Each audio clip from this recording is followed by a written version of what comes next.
everybody. So again, thank you so much for watching this video. On today's video, I really want to go over why it is that some of my clients just have the perfect easy loan and they make it look effortless. A lot of the times, somebody will say to me, oh, I had a horrible experience with another lender and it just went terrible. And some of the things that alert me when I hear that is there may have been some questions that the lender you were working with either didn't ask or forgot to ask, or you may have felt that you didn't trust him or her enough in order to give them the necessary documents or information. And what I mean by that is there's a number of things that you could leave out, and I know it sounds pretty easy to leave something out, but at the end of the day, what happens is when you do leave something out, like items or something that happened in your past, whether it was 5, 10, 15 years ago, it hurts you, because the more, what I tell everyone is, the more you tell me, the more that I can help you. And I really mean that, because by you telling me everything, it allows me to submit your loan the proper way. What happens a lot of times is someone will forget to tell me either they were married, or something as simple as, it depends on what type of loan that you have. There's also something as simple as maybe having extra income, maybe having a bankruptcy about 6 years ago, foreclosure, short sale, deed in lieu, anything.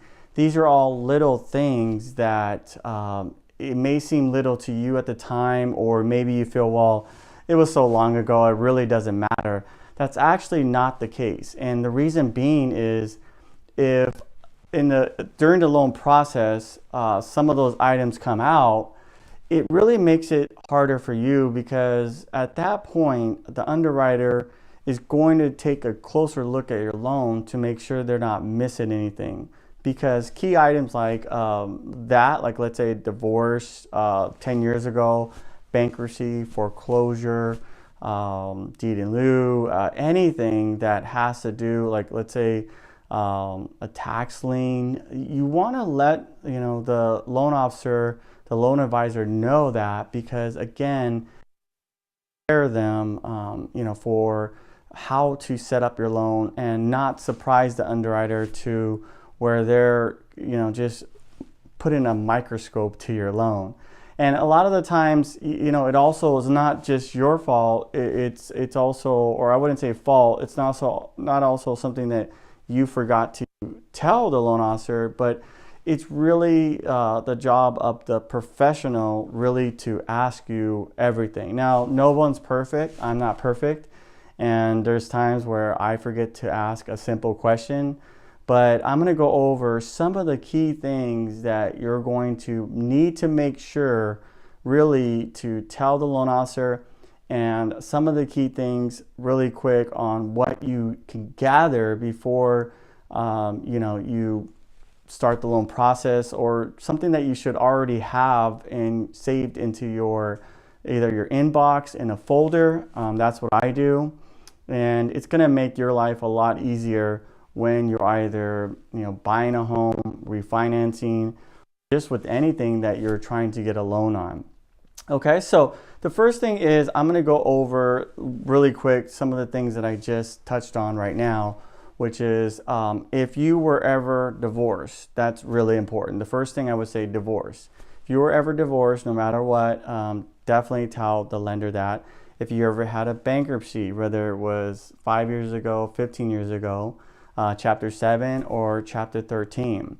Chapter 13 is where you pay it back, and Chapter 7 is where you don't pay it back. So either or, in the lender's eyes, it looks pretty much the same. So any kind of bankruptcy, any kind of short sale, something that, if you had a house, maybe let's say 10 years ago, and you did a short sale, you want to let them know, you want to give them the address to that property. So again, short sale is something that maybe if you did it about 8, 10 years ago, not a big deal.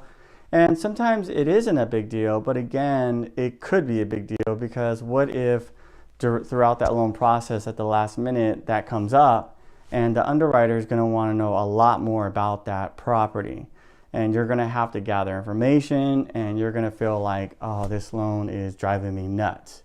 So the other thing I would say is a lot of people think if they modify their loan, that is something that I still would tell you to let them know, because, well, actually it is something that is really important, because you will have to get a modification agreement.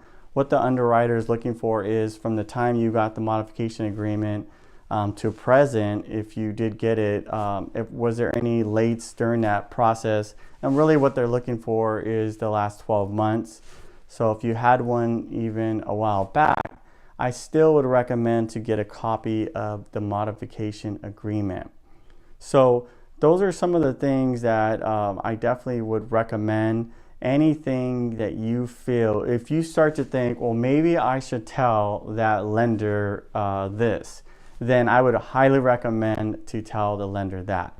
In fact, that's one of the statements or even questions that I ask, which is, if there's something that you feel, it could be something small to you that you feel that I should know, anything, please tell me. And I go over the list really quick: bankruptcy, foreclosures, any type of lates, any mishaps, because that is only going to help you. So again, the first thing I would say is anything that you feel that you should tell the lender that maybe they forgot to ask or they're not asking you, let them know, and it's really important. The other thing that I would say is you have to be super organized with your documents. And what I mean by that is, let's say the lender gives you a list of documents. The first thing that I would say to you is income. Well, I say this to all my clients. The most important thing with a loan is income, income, income. And the reason that is because that is one of the most important things. Meaning, if you have a debt ratio problem, meaning the amount of bills that you have, divided into your income, you're going to have a challenge. So you have to make sure any kind of income that you have, you want to, let's say you have a little side business. I had a loan where the person was selling, coins, and he, didn't think it was a big deal to tell me, but in the end, it helped out, because that little bit of money that he made helped us in order to qualify, because he filed it on his taxes. That's another thing.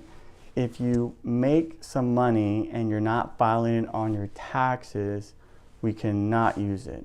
Again, I'm going to repeat, if you do make some money and you're not filing it on your taxes, and you're not getting a 1099 for it, well, if you're getting a 1099, then you should be filing it on your taxes.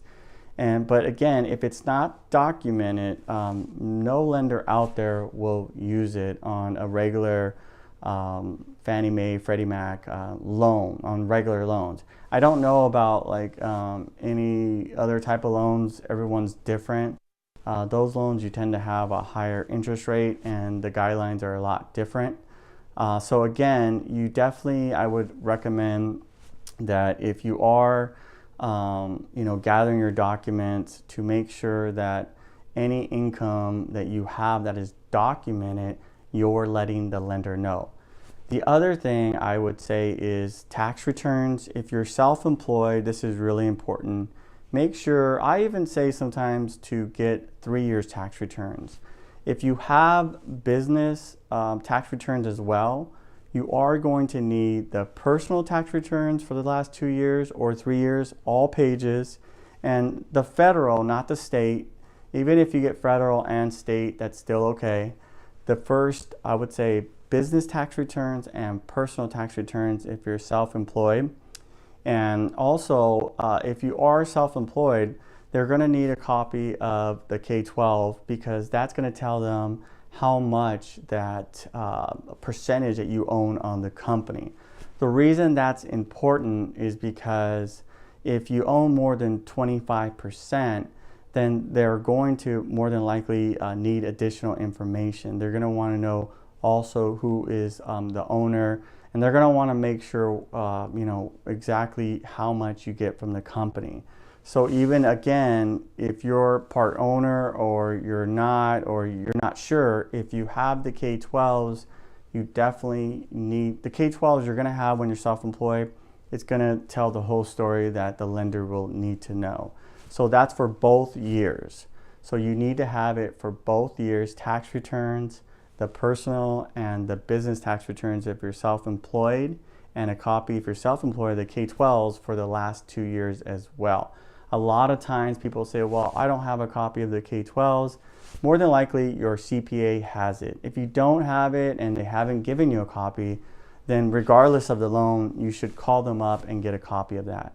The other is if you're personal, same thing, tax returns, but most of the time if you're W-2 wage earner, you don't have to get the tax returns. However, if you have additional properties that you're claiming rental income on, that is another reason why, even if you're a W-2 wage earner, you still have to get the tax returns. So again, even if you're a W-2 wage earner and you are claiming income that you make on your tax returns, you will have to get your W-2s for the last 2 years and your tax returns as well, because the underwriter is going to want to see how much that you said that you were getting throughout the whole year for your rental income. So again, if you're a W-2 wage earner, you're going to get W-2s at the end of the year. Most people, if you can't find it and you work for a company, you can ask your human resource. So W-2s for the last 2 years, and a copy, 30 days worth of pay stubs. Now again, 30 days worth of pay stubs, that means if you get paid twice a month, then you need 2 pay stubs. And any new, let's say the loan goes a little bit longer than anticipated, any new pay stubs, this is going to help you out a lot. Any new pay stubs, just send it directly to the lender. So any new pay stubs, just go ahead and move forward and send it to them. Again, a lot of times what the lender does is they'll ask at the last minute, hey, I noticed you got a new pay stub. You're going to need to go ahead and give me a copy of that. And then it feels like, oh man, I wish you would have told me this sooner. I put it in my glove compartment. I can't find it. So again, I always say any new pay stubs, and it brings me on to the next item, or bank statements you get throughout the whole loan process, anything new, definitely make sure to go ahead and send it over to me. So bank statements also, if you have multiple bank accounts, just focus on one bank account, because if you use multiple bank accounts, you're going to be required to get on every bank statement, you have to get it for every other bank statement, bank account that you have. So again, the one that you use the most, you want to provide any new bank statement that you receive for the last, I always say 2 months, but the last, I would definitely just stick with 2 months. You could say even 3 months. So again, another thing is, let's say that you inherited some money about 6 months ago and there was a large deposit. So you're thinking, should I tell the lender that? Yes, absolutely, because if we get a copy of the bank statement and it was recent and we're seeing it on there, or we're seeing it on the tax returns, then again, you're going to be required to write a letter of explanation of, you know, how did you get that money? Did you win the lottery? Did you, you know, have a friend just all of a sudden give you money, or did you inherit it? They're going to want to know, and they're going to want to document how you received that money. So that's really important, because if you went through the whole loan process and at the very end they're like, oh, well, you know, I noticed that you had this large deposit of $60,000, then you're going to get into that and you're going to feel like, I wish they would have asked me that sooner. Why are you asking me for more documents? Well, the reason being is that's some information that the lender didn't know. So that's information that if you would have told them that, and the lender, who is, you know, professional, should tell you at that point, okay, we're going to need to document that. So that's really important. If you're given bank statements and you know in those bank statements that, or on your tax returns, that there was a large deposit or inheritance, or you hit the jackpot at Sequan Casino or any kind of casino out there, then you're going to want to tell the lender that you're working with. The other is if you own a mortgage already, let's say you're purchasing, you don't own anything, you don't have to worry about this. But if you own a property already and you're looking to refinance it, or you're looking to purchase another property, you have to get a copy of the most recent mortgage statement, the most recent.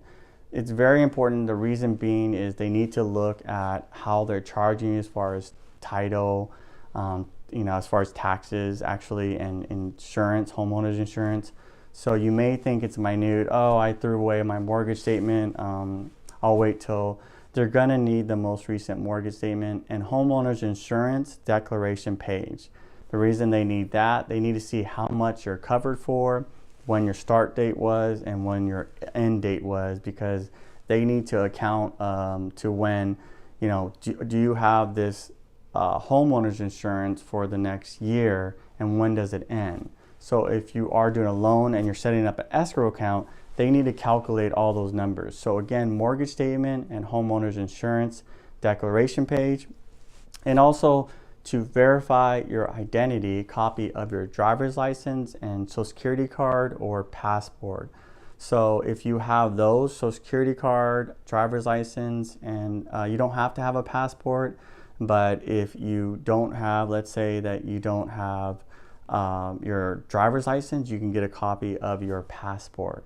Social security card, if you don't have it, again, not the end of the world. It just means that you're going to have to sign a document saying that you allow the lender to verify your identity online.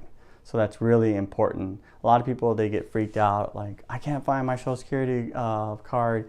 Last time I saw it, it was all crumpled up, it was like in a box for the combination. So again, I get it. Most people can't find their social security card, and if you can find it, then great. You're very organized. That's awesome. So those are the items that if you can focus on everything that I just mentioned right now, and again, in the description, I'll have a list of things that you're going to need, and you're ready, you're prepared. I've done a lot of loans where the loan went through smoothly, so smoothly that the person was like, wow. And that's what I always try to do. I always try to give you the wow factor, where you're just like, wow, that was great. And, to the point where you feel like, hey, this person went above and beyond. And again, if there's anything I can do, let's say you can't find your tax returns, I'm going to say, hey, let me call your CPA. Let me call your agent so I can call and get that for you. Anything that I can take off of your plate, I'm going to mention, allow me to help you with that.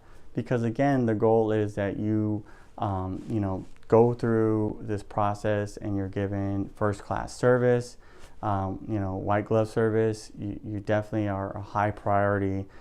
Every time I do a loan with somebody, I'm always making sure that they're happy with the loan process, so that in the future that we can keep our relationship good and we can work with each other in the future.